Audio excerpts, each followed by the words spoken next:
Dacă nu gândiți și nu gândim și acționăm verde, atunci totul se duce într-un galop fulminant către cimitir.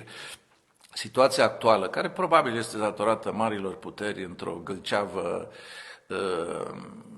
bine gândită de laborator, pentru că e mult mai complicat să acționezi cu focoase nucleare sau cu tot felul de unelte militare care se văd din orice satelit și atunci probabil arma aceasta chimică, bacteriologică, virusologică este foarte, foarte la îndemână și funcționează tăcut, virusul are calm, are răbdare și pe care îl prinde îl articulează. Povestea că dacă ești bătrân și ai comorbiditate, asta este o poveste pe care presa o răspândește cu o complicitate veselă pe aici, pe acolo.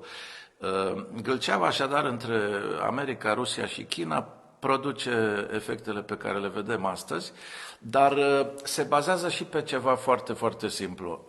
Condiția de trai a cetățeanului. Nu intru acum în abaterile mele cunoscute de la linia principală, cum că omul de 200-300 de ani a fost luat din habitaclul lui, adus la oraș ca să producă profit pentru niște nemernici care, să știți că la ora asta stau retrași pe iahturi, vapoare, insule naturale și artificiale și mănâncă cu plisculețul lor din pământ tot ceea ce este sănătos.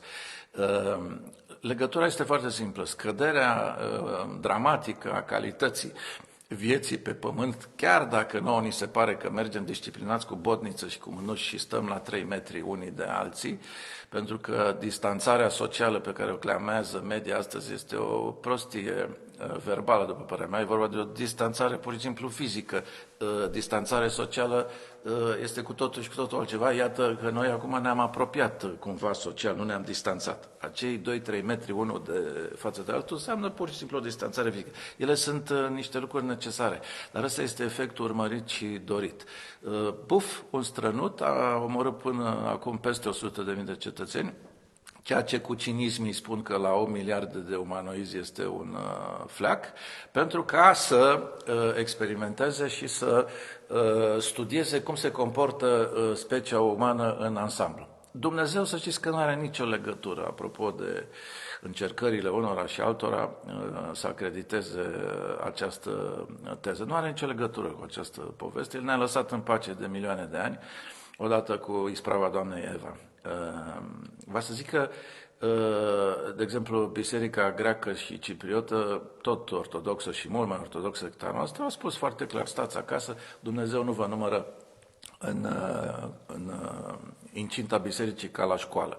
Vreți să vă întâlniți cu Dumnezeu, ieșiți și rezemați-vă fruntea de primul copac, dacă îl mai găsiți în viață și gândiți-vă la el. Și el nu va întârzia să apară fiecăruia. Pentru că asta este bucuria și imensitatea lui. Deși suntem milioane, el apare fiecăruia. Altfel, dacă ar fi unul singur, Dumnezeu n-ar putea să ne viziteze pe toți odată, dacă îl chemăm.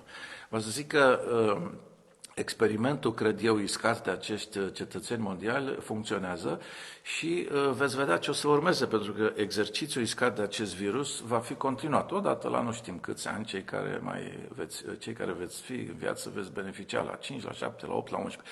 Omenirea trebuie disciplinată, trebuie ținută în botniță și în mânuși și aici fac o paranteză, când dai un edict și spui obligativitatea sau nu știu ce recomandarea purtării acestor chestii și asiști la îmbogățirea altora, iarăși este o nemernicie. În mod normal, statul care își iubește cetățenii trebuie să îți pună pe fiecare clanță, la fiecare cutie poștală sau la fiecare farmacie să te duci, ca pe vremuri cei care am prins să te tragă în caiet. Și săptămâna asta ți-am dat 6 măști și 6 perechi de mănuși cetățene.